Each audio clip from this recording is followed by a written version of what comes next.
If you've been watching pro golf on TV, you've been misled and it's quietly sabotaging your golf game. Let me show you why. In this video, I'm going to share 4 important and surprising statistics that will serve as a framework for how you should think about scoring and building a better golf game. Hi, my name is Jon Sherman and I'm the author of the best-selling book, The 4 Foundations of Golf. And on this channel, I'm going to give you actionable advice on how to actually play this game. Before we get into the stats, let's discuss why watching golf on TV has brainwashed many of us and actually done some harm to our games. What you're seeing on a typical PGA Tour broadcast is pretty misleading. As many as 160 golfers are playing at the beginning of the tournament, but you're mostly being shown a highlight reel of players who are playing the best at that moment. You're gonna see wedges stuffed to 5 feet, a bunch of 25-foot putts dropping over and over again. And as the tournament progresses, they're gonna continue to hone in on the hottest players. And they should. The goal of the whole broadcast is to keep you tuned in and entertaining you. But the more and more you watch this, you're being shown a level of golf that really isn't realistic, even for the best players in the world. What you aren't seeing is actually more important for your expectation management. I'd encourage you to look at the bottom of every leaderboard each week, and you're gonna see some really good players struggling to shoot in the mid-70s. Go take a look at their shot tracers on the tour site, or if you have a service like ESPN Plus, you can often see full rounds of some players. And what you're gonna start to notice is that they actually do miss plenty of putts, and they can't put the ball wherever they want on the green. Now, I know most of you watching a tour broadcast are sharp enough to know that you can't play at their level, but I would argue that seeing this highlight reel over and over again has some spillover effects to your game. I know it did for mine. For years, I was beating myself up because my shots didn't look like what I saw on TV. And it wasn't until I really started to dig into the numbers that I realized I was chasing the impossible. So let me take you through 4 statistics that should surprise you a bit, but more importantly, I'll use them to show you a framework that should do 3 things. Number 1, it's going to give you more freedom on the course and help you control your emotional reactions to shots. Number 2, it's going to help you make better strategic decisions. And lastly, it will reveal some truths on how scoring actually occurs. Let's start with what I call the green light special. Whenever a tour player has a wedge in their hand from the middle of the fairway, the announcers usually expect them to hit it within 5 to 10 feet. Anything more than that, and usually they say, well, that was a bad shot and he's going to be really disappointed with that. But if you look at the proximity data on the PGA Tour site, you see a different story emerging. The best player on tour from 100 to 125 yards in the fairway averages about 15 feet from the hole. Again, that's the best on tour. The median, which represents a more typical player, is about 20 feet, and the worst is about 27 feet. And I use the word worst very loosely because these are still world-class ball strikers. These numbers are much larger than most would assume, and it reveals a truth that no golfer really has control over their ball. I've seen some exercises where pros will hit 20 or more balls to the same target on the range, and the dispersion they see visually is much larger than anyone would expect from north to south and east to west. That's because the wind is going to hit their ball a little bit different each time. How they deliver the club changes, like strike location, their face angle and club path, and even angle of attack. I've even spoken with Gene Parente, who's been running swing robot testing for almost 4 decades. And he's even told me that a perfectly calibrated swing machine, which will deliver the club exactly the same each time, will not produce a shot on target every single time. Again, there's going to be a wider dispersion than you would assume. And then if you look at the proximity data for golfers who are scratch, the numbers start getting much bigger. They're at about 34 feet. A 10 handicap is about 50 feet from the hole, and a 20 handicap is going to be closer to 70 feet. So what does all of this mean? First and foremost, don't step up to a shot from 100 yards and expect to hit it inside 10 or 15 feet. That's just really unreasonable. If that's your baseline expectation, then you're just going to be constantly disappointed, and that can have major effects on your enjoyment level and scoring ability. I see golfers all the time who get pissed off at hitting the green 25 feet away from the hole, and it's just a really hard way to play this game. And there are plenty of golfers who claim on Twitter that they hit it inside 10 feet routinely, and they won't accept anything outside of that range. Yeah, right. Now, the second reason I share this data is I want to try and teach golfers what are good shots for their skill level, because it also has implications for how you're picking your club and target selection. If you're going after pins all the time with the intention of landing it close, you're just going to miss more greens, short side yourself, and make more bogeys and doubles. So try to use these baseline stats to change your perception of what is good wedge and iron play. The numbers are much bigger than anyone would assume. All right, now let's get into stat number 2. I think this one is really all about perception, and you've likely heard me talk about this before. If I told you the difference between going from a 25 to a 20 handicap or a 15 to a 10 handicap was about making the same decision over and over again in a scenario you're going to face multiple times in every round you play, you would likely say, sure, sign me up.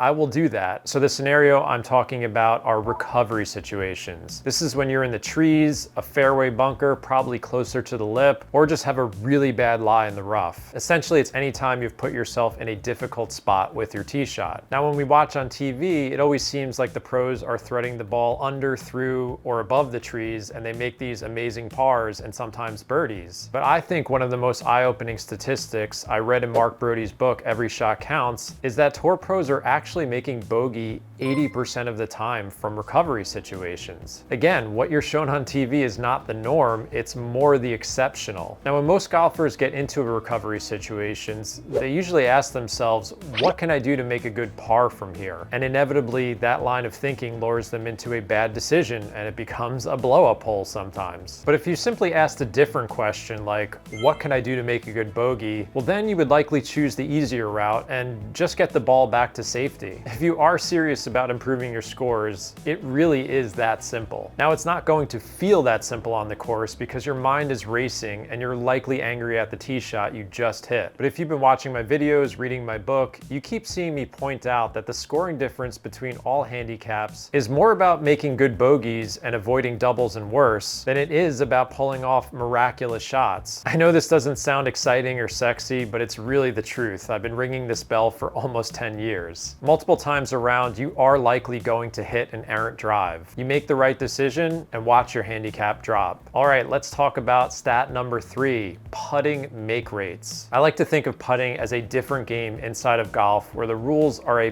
bit different. It's easy to think about your success in a very binary way. If you make a putt, that's obviously good, and when you miss, you've lost a stroke. But scoring is far more nuanced than that, and it's more about fractional strokes adding up over time. In other words, you can't tell yourself you made bogey because you missed a 10-foot par putt. You also have to consider all the other shots that came beforehand that contributed to being that far away from the hole. Golfers have always overemphasized how influential putting is on scoring, and in a way, it's a huge mental burden on the greens. When you think about your score being finalized, it's much harder to be instinctual and produce a fluid stroke. You're just too focused on the result. So how can you get away from this? I think the easiest place to start is knowing that a PGA Tour player is going to make about 50% of their putts from 8 feet. Now, if most players were quizzed without that knowledge, I'm going to guess they think that number is far higher. This is a bit of a line in the sand for me because outside of that distance, the tour players' chances of making putts, they drop dramatically. And when you look at the stats for scratch or even a golfer who shoots a 90, obviously make rates are going to drop a bit, which you can see in this chart from Mark Brody. From 5 feet, the 90 golfer is going to make about 50% of his putts. So again, what does this all mean? Well, first of all, it shows you that putting is really hard for everyone. And it also explains why it's a difficult part of the game to separate from other golfers. You can't expect to start draining putts from 8, 15, and 25 feet regularly. It's just too hard. The likelihood is you're going to miss most of your first putts on the green. It's actually a lot more about your speed control, green reading, and reducing 3 putts that helps lower the scores for many levels of golfers. And yes, you can materially improve your make rates inside of 10 feet. I always encourage golfers to work on those putts, but eventually you will reach an upper limit. Now, I want to make an important distinction. These stats are really important for your reactions. I don't want you stepping up to a 12-foot putt thinking you only have a 15% chance of making it. I'll likely do a separate video on putting, but in short, you want to be so locked into your process that making or missing the putt is really not your main focus, as hard as that is to do. For example, my primary focus when I'm putting is on depth perception and speed control, and that's actually helped me make more putts. It's so easy to walk around the course getting angry at yourself for missed putts and then carrying that disappointment to the next tee box. So try to remember these stats to help give yourself a little bit of slack. Now let's talk about everyone's favorite topic,